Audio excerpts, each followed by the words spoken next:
And tonight in Hannity's America. Now, remember all those Obama nominees who withdrew from consideration amidst various scandals? Well, tonight we bring you an update on what exactly they're doing after their unpleasant experiences in the limelight. Now, New Mexico Governor Bill Richardson was the first casualty. He lasted 33 days before withdrawing his nomination as Commerce Secretary because he was, well, the subject of a federal grand jury investigation. Now, the Washington Post reports that Governor Richardson isn't faring well, quite so well. Long a popular figure in New Mexico, Richardson now is a lame duck whose approval rating is below 50% for the first time. Then there was good old Tom Daschle, who, like most other Obama nominees, well, he turned out to be a tax cheat.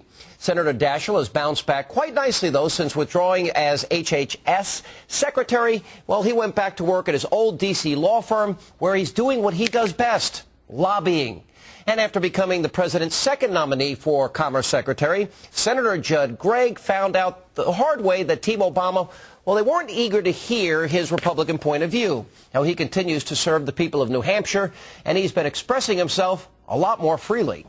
It's a budget which has a philosophy behind it, which is that you can move the government radically to the left, dramatically to the left, and not have to pay for that in any way other than pass those bills on to our children in the way of higher debt. And those are just some of the casualties of the president's first 100 days. Now, congratulations, Mr. President. You're off to a great start. And President Obama began his 100th day in office by welcoming the latest member of the Democratic Party into the fold.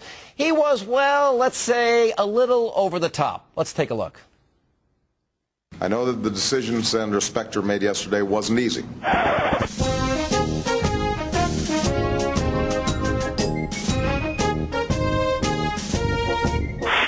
It required long and careful consideration, and it required courage.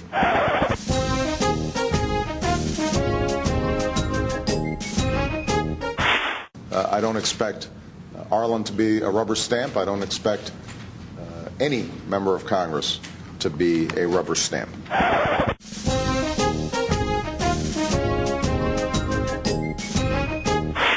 In fact, I'd like to think that Arlen's decision reflects a recognition that this administration is open to many different ideas and many different points of view, that we seek cooperation and common ground, and that in these 100 days we've begun to move this nation in the right direction.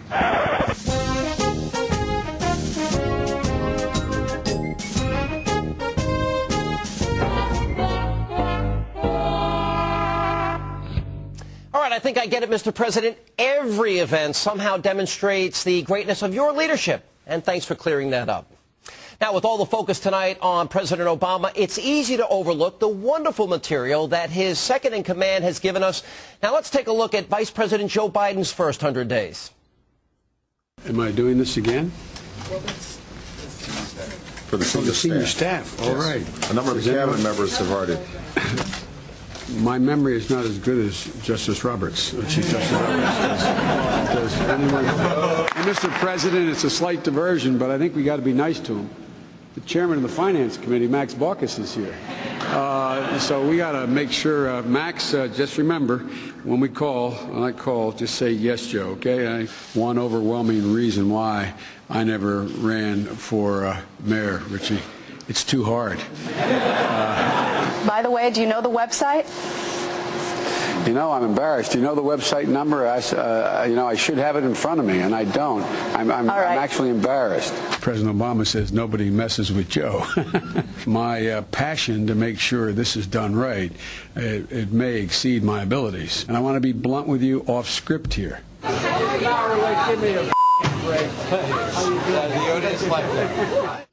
I think from now on, I try to stick to the script. Hey, by the way, maybe your boss can loan you one of his teleprompters.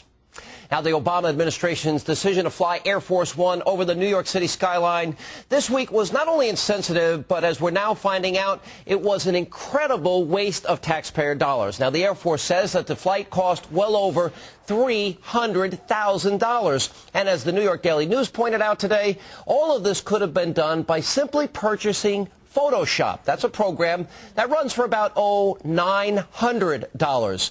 So in order to avoid such mistakes in the future, well, we thought we'd offer some suggestions for future Air Force One photo ops. For example, Maybe a trip to the Great Pyramids in Egypt would work.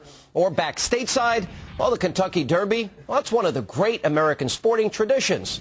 Well, how about Stonehenge? Or how about the happiest place on earth? That would be, of course, Disney World.